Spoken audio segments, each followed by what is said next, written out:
আসসালামু আলাইকুম রহমতুল্লাহ। চলুন আজ দেখি অনলাইনে কিভাবে কোনো ছবির ব্যাকগ্রাউন্ড পরিবর্তন করব।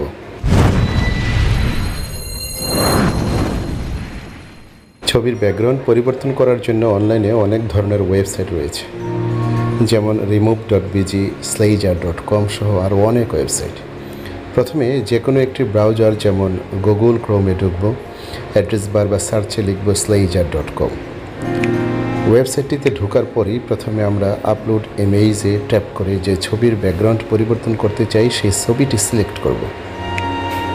প্রসেসিং হওয়ার পরই ছবির বিফোর ও আফটার অবস্থা দেখাবে। তারপর আফটারে গিয়ে ছবির এডিটে যাব। নিচের দিকে ব্যাকগ্রাউন্ড অপশানে গিয়ে আপনি ছবির ব্যাকগ্রাউন্ডে অনেক কিছু পরিবর্তন করতে পারেন, যেমন ব্যাকগ্রাউন্ড ব্লার করা, ব্যাকগ্রাউন্ডে অন্য কোনো ছবি বসানো, ব্যাকগ্রাউন্ডে যে কোনো এক কালার পরিবর্তন দেওয়া। অনেক ছবির সাদা ব্যাকগ্রাউন্ড দিতে হয়, যেটা আপনি এখানে সহজেই করতে পারেন। ব্যাকগ্রাউন্ড পরিবর্তন শেষ হলে আপনি ডাউনলোডে চেপে পরিবর্তিত ছবিটি ডাউনলোড করতে পারবেন। ধন্যবাদ সবাইকে।